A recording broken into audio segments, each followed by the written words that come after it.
O poder do pensamento positivo. Capítulo 12. Quando a vitalidade estiver em declínio, experimente essa fórmula de saúde.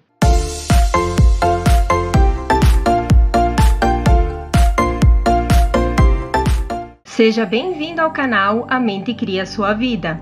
Se você chegou a este vídeo, foi por alguma razão. Então, se você gostar dele, se inscreve no canal e ativa o sininho, assim você será avisado quando postarmos conteúdos novos.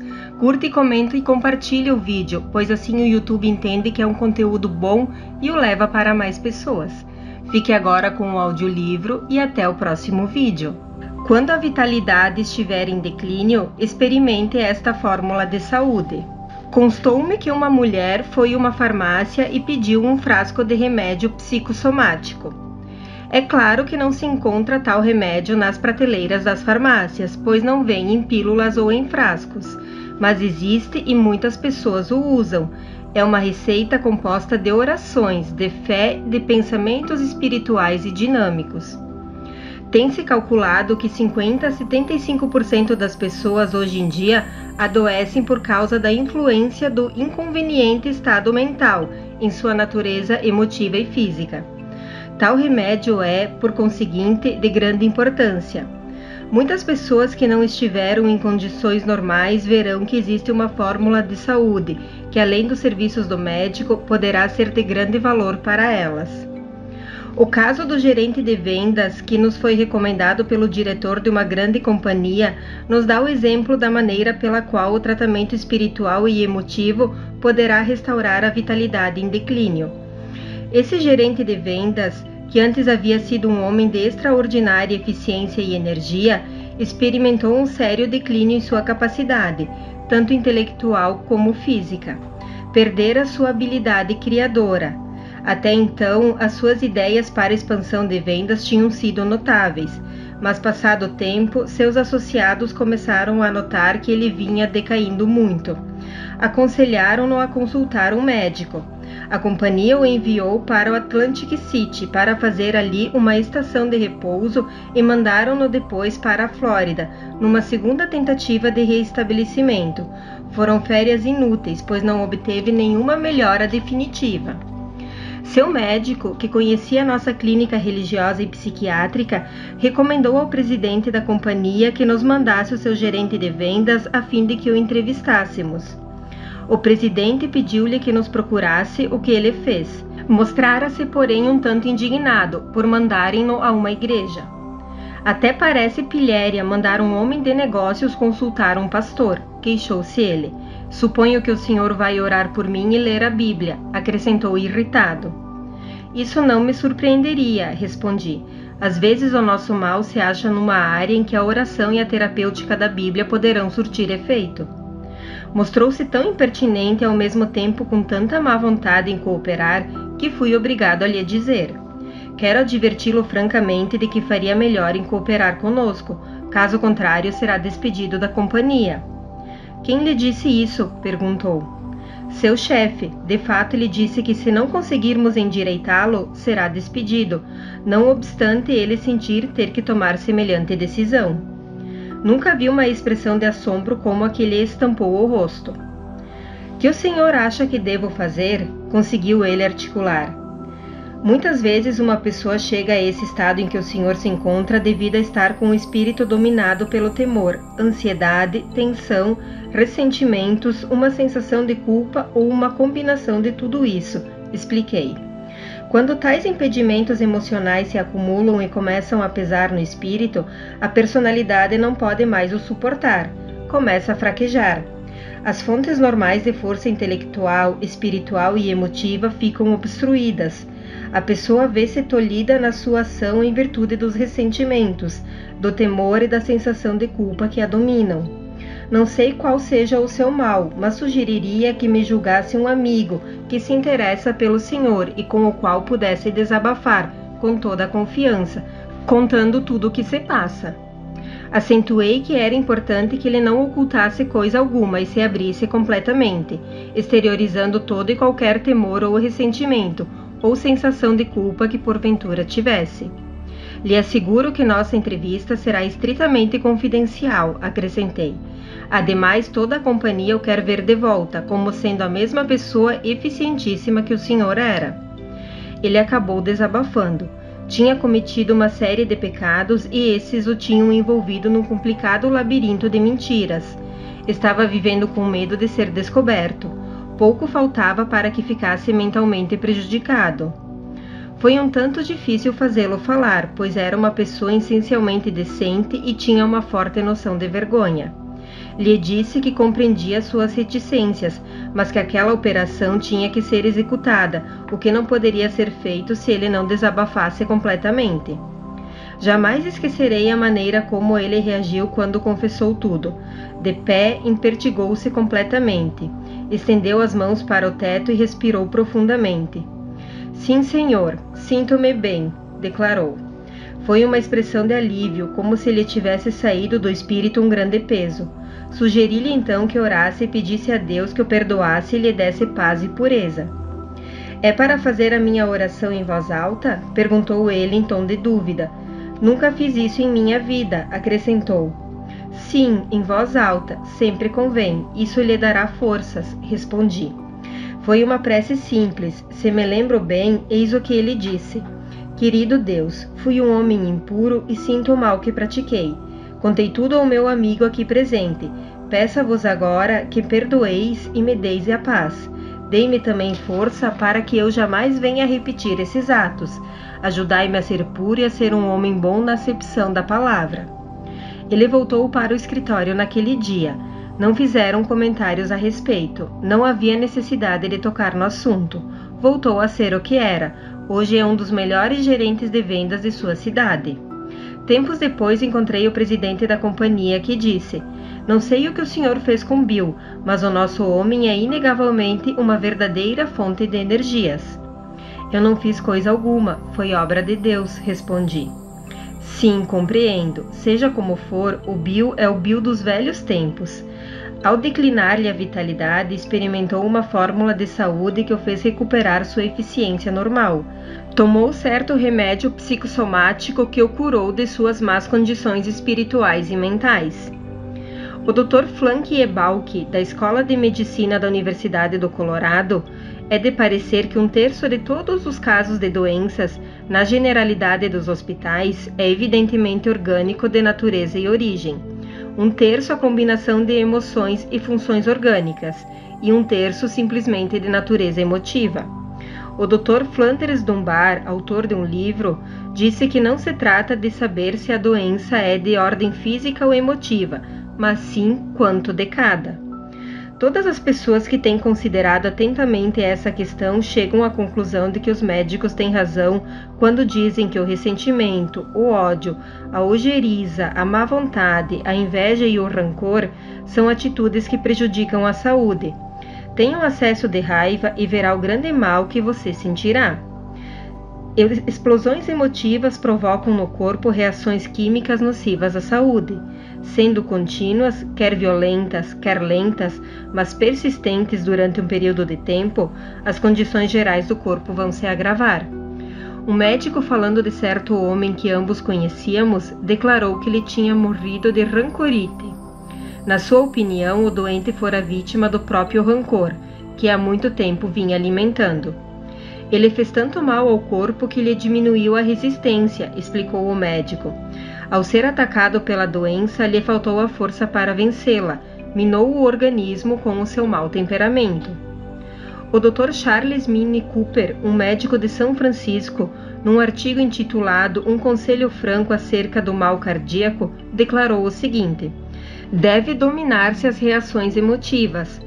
Quando digo que conheci um paciente cuja pressão saltou para 70 pontos quase instantaneamente em virtude de uma explosão de raiva, pode-se avaliar a atuação de tais reações para o coração. A pessoa que é rápida no gatilho, escreveu ele, muito provavelmente culpará alguém, impulsivamente, por uma falta ou erro, quando o mais prudente e o mais simples seria se aquietar pelo que está sendo feito, pois o que está feito já está feito e não tem mais remédio. Ele citou o caso do grande cirurgião escocês John Hunter. O Dr. Hunter sofria do coração e compreendia perfeitamente qual seria o efeito de uma forte emoção que porventura tivesse. Declarara que sua vida estava à mercê de qualquer pessoa que pudesse aborrecê-lo. De fato, sua morte resultou de um ataque cardíaco causado por um acesso de raiva, quando ele se deixou dominar. Concluiu o Dr. Cooper em seu artigo dizendo: toda vez que um problema comercial começa a aquietar-nos ou toda vez que a raiva começa a dominar-nos, cumpre relaxarmos os nervos. Isso dissipará o tumulto interior que se estará processando em nosso organismo. O coração pede para ficar permanentemente abrigado num homem jovem e tranquilo, que saiba conter as suas atividades físicas. Por conseguinte, se a sua saúde não for normal, lhe sugiro que faça uma escrupulosa análise de si mesmo. Pergunte sinceramente a si mesmo se não está abrigando algum rancor, ressentimento ou má vontade para com alguém. Caso os tenha, elimine-os. Desembarace-se deles e sem demora. Eles não prejudicam pessoa alguma, não prejudicam pessoas visadas, mas estarão dia e noite minando-lhe o organismo. Muitas pessoas têm má saúde não por causa da alimentação, mas por causa desse mal psíquico que lhe corrói o organismo. Os males emotivos voltam-se para a própria pessoa que os cultiva, minam-lhe a energia, reduzem-lhe a eficiência e destroem-lhe a saúde. Com isso, destrói-se a felicidade também. Compreendemos assim, hoje em dia, o efeito do padrão de pensamentos nos estados físicos. Compreendemos que uma pessoa pode tornar-se doente ao cultivar ressentimentos. Sabemos que uma sensação de culpa lhe poderá provocar várias espécies de sintomas fisiológicos. O temor e a ansiedade constituem também fatores de distúrbios. Sabemos que se tem conseguido curas ao se mudar o padrão de pensamentos. Recentemente, um médico me contou que uma jovem dera entrada num hospital com febre muito alta. Era um caso de artrite reumática, as juntas estavam inchadíssimas. A fim de estudar o mal minuciosamente, o médico não lhe deu medicamento algum, salvo um leve sedativo para lhe aliviar a dor. 2 dias depois, a jovem perguntou-lhe quanto tempo iria ficar naquelas condições e quanto tempo iria ter que permanecer no hospital. Acho que terá que ficar no hospital provavelmente uns 6 meses, respondeu o médico. Quer dizer que somente daqui a 6 meses é que poderei casar-me? Indagou ela assustada. Essa conversa se passou à noite. Na manhã seguinte, a temperatura da paciente apresentava-se normal. Tinha-lhe desaparecido a inchação nas juntas. Não encontrando uma explicação para aquela melhora, o médico manteve-a sob observação durante alguns dias e depois deu-lhe alta. Um mês depois, ela voltou para o hospital nas mesmas condições anteriores, febre alta e juntas inchadas. Conversando com a jovem, o médico veio a saber que o pai insistia para que ela se casasse com certo homem, que lhe seria muito valioso para suas relações comerciais. A jovem tinha grande afeição ao pai. Gostaria de auxiliá-lo, mas não queria se casar com um homem a quem não amava. Seu subconsciente viera assim ajudá-la. De fato, provocara aquela triste artrite reumática e a febre. O médico explicou então ao pai que se forçasse aquele casamento, a filha poderia tornar-se uma inválida. Quando lhe contaram que não se faria mais o casamento, ela se restabeleceu rapidamente para sempre. O leitor que porventura tiver artrite não deverá pensar que seja isso devido a ter se casado com uma pessoa não indicada. Essa incidência é um mero exemplo do efeito profundo que a dor mental pode causar ao estado físico. Li interessante declaração de um psicólogo segundo o qual as criancinhas podem adquirir das pessoas que as cercam medo e ódio mais depressa do que sarampo ou outras moléstias infecciosas. O vírus do medo poderá enraizar-se no seu subconsciente e ali permanecer toda a vida.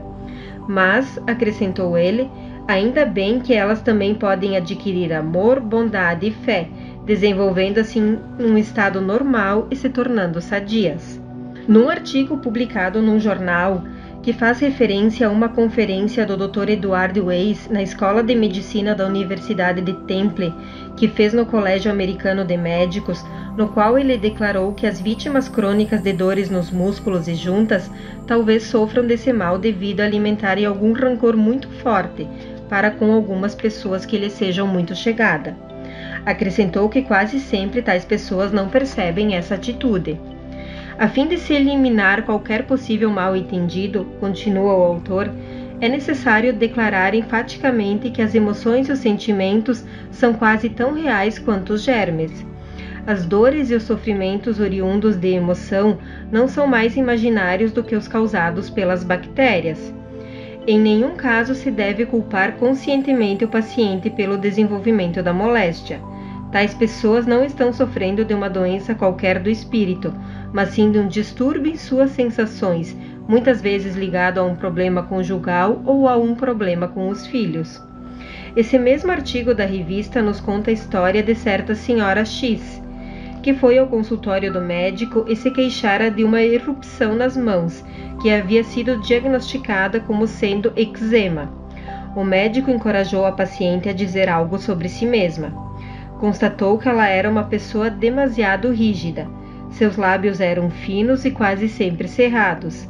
Ela sofria também de reumatismo. O médico a enviou a um psiquiatra, que descobriu imediatamente que havia alguma situação irritante em sua vida, a qual ela exteriorizava na forma de uma erupção cutânea, criando assim nela aquele desejo de coçar, quando sua vontade era arranhar coisa alguma ou alguém. O médico acabou lhe perguntando francamente o que estava passando com ela e se havia alguma coisa que a estava aborrecendo. Ela empertigou-se toda e saiu do consultório. Vi que tinha tocado exatamente num ponto nefrálgico. Mas dias depois ela voltou novamente. Dado o sofrimento que o eczema lhe causava, estava disposta a deixar-me auxiliá-la, mesmo que isso implicasse renunciar a algum rancor. Vinha saber que se tratava de uma briga de família por causa de uma herança. A senhora X achava que não tinha recebido um tratamento justo por parte de um dos irmãos mais moço. Eliminada a hostilidade, ela sarou. De fato, tendo feito as pazes com o irmão, o eczema desapareceu 24 horas depois. O Dr. J.J. Soule, da Escola de Medicina de uma universidade da Pensilvânia, salientou o fato de que existe uma relação entre os distúrbios emotivos e o resfriado, tendo feito um estudo sobre essa matéria. Acredita-se que os distúrbios emotivos afetam a circulação do sangue nas mucosas do nariz e da garganta. Afetam também as secreções das glândulas. Tais fatores tornam as membranas da mucosa mais suscetíveis ao ataque dos resfriados e infecções. O Dr. Edmundo P. Flower, do Colégio de Médicos e Cirurgiões da Universidade de Colômbia, afirmou o seguinte: há resfriados que se desenvolvem nos estudantes de medicina por ocasião dos exames e também em muitas pessoas antes ou depois de uma viagem. Há os que se desenvolvem em donas de casa que têm que cuidar de uma família muito grande. Tem-se observado muitas vezes esse mesmo fenômeno num paciente quando a sogra vem morar em sua casa, desaparecendo o resfriado quando ela vai embora. O Dr. Flower não especifica os efeitos sobre a sogra ou o genro ou a nora, que vão morar com ela. Talvez ela tenha também um resfriado. Um dos casos relatados pelo Dr. Flower diz respeito a uma vendedora de 25 anos de idade. Quando ela o visitou no consultório, estava com o nariz muito obstruído, a mucosa vermelha e congestionada. Sofria de dor de cabeça e tinha um pouco de febre. Esses sintomas persistiam há quase 2 semanas. Conversando com a jovem, o Dr. Flower veio a descobrir que o mal tinha surgido poucas horas depois de uma violenta briga que tivera com o noivo. Com um tratamento local, venceu-se o resfriado, mas umas semanas depois, a jovem tornou a voltar com um novo ataque. Dessa vez, o mal surgira após uma discussão que ela tivera com o açougueiro. Novo tratamento local a curou. Contudo, a jovem continuou a ter novos resfriados e a causa era sempre um acesso de cólera. O Dr. Flower pôde persuadir a paciente de que seu mau temperamento é que estava ocasionando aquele sintoma de resfriado crônico. O mal acabou desaparecendo quando ela aprendeu a levar uma existência mais calma. Ainda há pessoas que acreditam que é um conselho teórico quando a Bíblia nos diz que não se deve odiar nem encolerizar-se. A Bíblia não expõe teorias. É o maior livro de sabedoria que possuímos. Está repleta de conselhos práticos sobre a vida e a saúde. A cólera, os ressentimentos e as culpas nos fazem ficar doentes, segundo nos dizem os médicos modernos, o que mais uma vez prova que o mais moderno dos livros sobre bem-estar é a Bíblia. Muitas pessoas a desprezam ou a consideram um livro puramente religioso, sem utilidade prática. No entanto, é o mais lido de todos.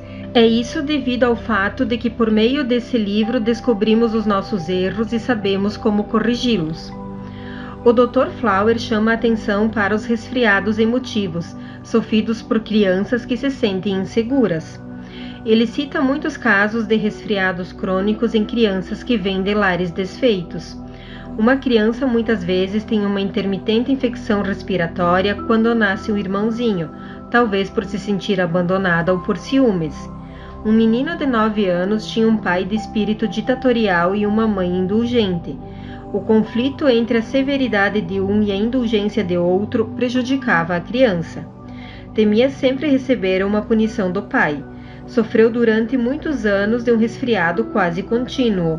Notou-se que o mal desaparecia quando o menino ia para o campo e ficava assim distante dos pais. Uma vez que a irritação, a raiva, o ódio e o ressentimento contribuem fortemente para prejudicar a saúde, qual será o antídoto? Evidentemente, o antídoto é encher o espírito de sentimentos de boa vontade, perdão, fé, amor e calma. E como se consegue fazê-lo?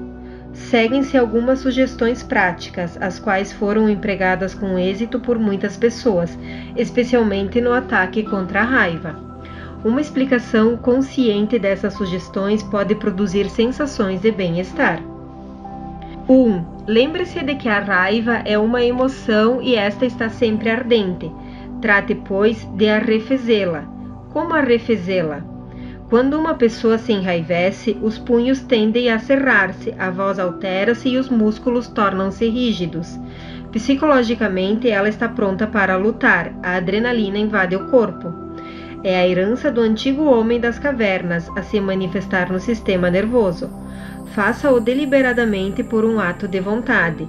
Não cerre os punhos, estire os dedos, abaixe o tom de voz, reduza-o a um murmúrio. Lembre-se de que é difícil discutir se se fala em voz muito baixa. Sente-se numa cadeira ou deite-se se possível. É dificílimo ficar exaltado quando se está deitado. 2. Diga em voz alta para si mesmo, nada de tolices. Nessa ocasião, talvez seja um pouco difícil fazer uma prece. Deve-se tentar fazê-la ou pelo menos idealizar no espírito a figura de Jesus Cristo e procurar imaginá-lo também encolerizado.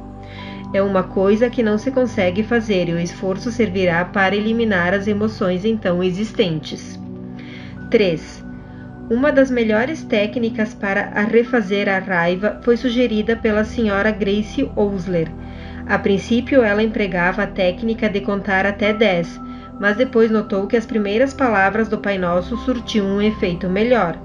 Pai Nosso que estais no céu, santificado seja o vosso nome. Quando você estiver exaltado, repita-a 10 vezes. Toda a exaltação desaparecerá. 4. A raiva é um grande termo que expressa a veemência que um sem número de pequenas irritações vai acumulando. Estas, cada uma algo pequeno em si mesma, tendo adquirido forças por irem se sobrepondo, acabam explodindo com fúria, o que muitas vezes nos deixa envergonhado de nós mesmos. Por conseguinte, faça uma lista de todas as coisas que o irritam, por mais insignificantes e tolas que sejam. Faça uma lista delas. O objetivo é secar os canaizinhos que alimentam a grande torrente de raiva. 5. Faça de cada irritação um objetivo especial para a sua oração. Conquiste uma vitória sobre cada uma. Em vez de tentar destruir toda a sua raiva, a qual, conforme ressaltamos, é uma força consolidada, vá eliminando cada irritação até o ponto em que imporá todo o seu domínio sobre ela. 6. Se prepare, pois para toda vez que você sentir a raiva prestes a assaltá-lo, possa dizer bem alto: vale realmente a pena sujeitar-me a essa emoção? Com isso irei fazer um papel de tolo e perderei amigos.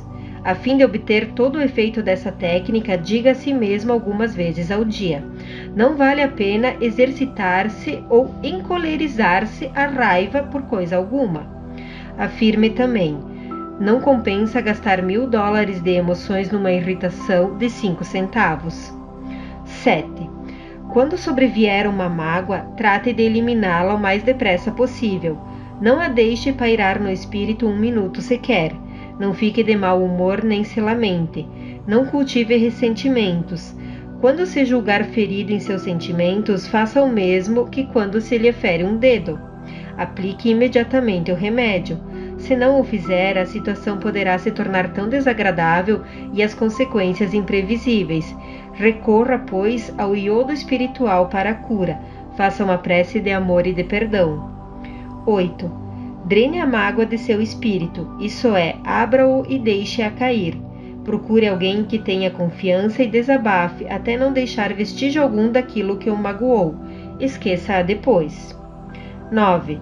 Comece a orar pela pessoa que lhe feriu os sentimentos. Continue a fazê-lo até sentir o desaparecimento total do rancor.